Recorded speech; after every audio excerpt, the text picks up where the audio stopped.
కోర్టుల పరిధిలో ఉన్న విషయాలను పరిష్కరించకుండా వాటిని ఇంకా కాంప్లికేట్ చేసి మీరు ఏ ఒక్క రోజు కూడా ఈ పిల్లలకు ఉద్యోగాలు ఇవ్వాలని ఆలోచన చేసింటే అవి ఎప్పుడో పరిష్కారం అయ్యేటివి.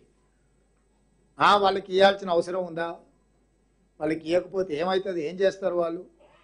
నిర్లక్ష్య ధోరణితో మీరు ఎక్కడికక్కడ గాలికి వదిలేస్తే ఒక్కొక్క శాఖ స్టాఫ్ నర్సులను 6,956 నియామకాలు చేపట్టిన, పోలీసు ఫైర్ అండ్ ఎక్సైజ్ డిపార్ట్మెంట్లలో దాదాపుగా 15,000 ఉద్యోగ నియామకాలు చేపట్టిన. ఇదే సింగరేణిలో కారుణ్య నియామకాలు సంవత్సరాల కొద్దీ పక్కన పెడితే డాక్టర్లు ఇవ్వాల్సిన సర్టిఫికెట్లు కూడా సరిగ్గా ఇవ్వకపోతే ఏసీబీ దాడులు చేయించి 441 కారుణ్య నియామకాలు మేము చేపట్టినాం. గురుకులాలలో దాదాపుగా వేలాది మంది టీచర్ల నియామకాలు చేపట్టినాం. రేపు మార్చి 2 రోజు మళ్ళీ ఇంకొక 6,000 పైచిలకు ప్రభుత్వ ఉద్యోగాలు నిరుద్యోగులకు ఇవ్వబోతున్నాము. దాదాపుగా 70 రోజుల్లో 30,000 పైచిలకు ప్రభుత్వ ఉద్యోగాలు చేపట్టడం ద్వారా నిరుద్యోగ యువకుల యొక్క ఆందోళనని ఆకాంక్షల్ని దృష్టిలో పెట్టుకొని మా ప్రభుత్వం పనిచేస్తుంది. మీరు ఎక్కడికక్కడ వదిలేసిపోయిన సంసారాన్ని చక్కదిద్దే ప్రయత్నం చేసుకుంటూ ఉద్యోగ నియామకాలు చేపడుతూ మీరు ఎక్కడికక్కడ కట్టి కూలగొట్టిన ప్రాజెక్టులను వాటిని ఎట్లా చక్కదిద్దాలనో తెలియక తల ప్రాణం తోకొకొస్తుంది. రోజుల కొద్ది వాటిని చూసినా కూడా అర్థం కాని పరిస్థితులు. ఈరోజు అందులో నుంచి ఉత్తమ్ కుమార్ రెడ్డి గారు ఏమంటారు, ఆయనకున్న అనుభవాన్ని అంత పెడితే కూడా వాళ్ళు చేసిన తప్పిదాలను లెక్క రాసుకోనికి కూడా సమయం సరిపోతలేదు. ఎంత బుర్ర లేకుండా. అందుకనే మన ఎక్కడో చెప్పిన దూలంలాక పెరిగిండు కానీ దూడకున్న బుద్ధి కూడా లేదు హరీష్ రావు. కానీ మేడిగడ్డల నీళ్ళు ఎత్తి అన్నారంలో పోయాలంట. అన్నారం బలిగిపోయిందని అన్నారం గేట్లు ఎత్తి నీళ్ళు కిందకు వదులుతానంట, మళ్ళీ ఇళ్ళకెళ్ళి ఎత్తి అంటే మళ్ళీ అందులోనే పోయాలంట.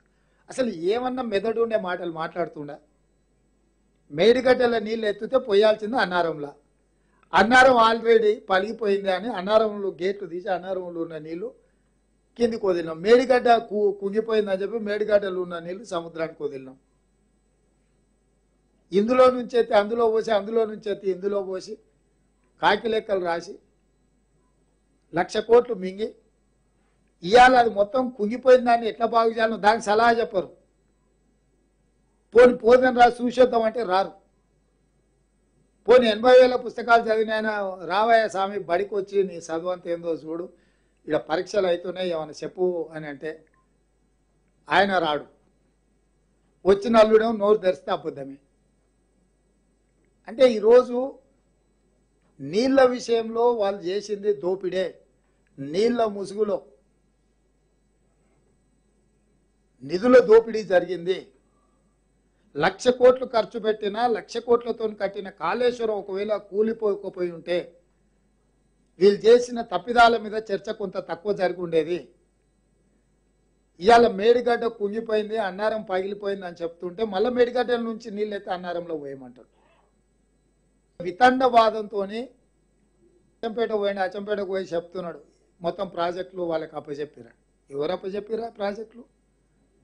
ఇంటికి పిలిచి పంచపక్ష ప్రమాణాలు పెట్టి జీవోలు మీ ఇంట్లో తీసి మొత్తం కొల్లగొట్టమని చెప్పి మీరే తాళాలకు గుర్తి జగన్ రెడ్డి చేతిలో పెడతారు. కృష్ణానది జలాలు మీరు కొల్లగొట్టకపోండి.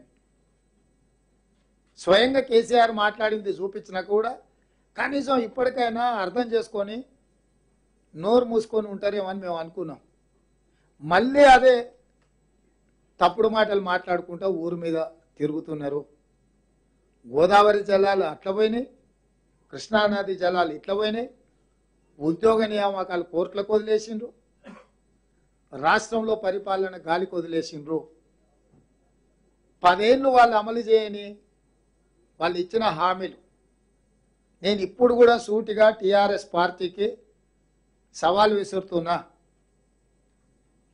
మీరు మీ 10 సంవత్సరాలలో 2 ఎన్నికల మేనిఫెస్టోలు మొన్న మేము ఎన్నికలలో ఇచ్చిన 6 గ్యారెంటీల మీద ప్రత్యేక శాసనసభ సమావేశాలు పెట్టి చర్చించడానికి మీరు సిద్ధంగా ఉన్నారా?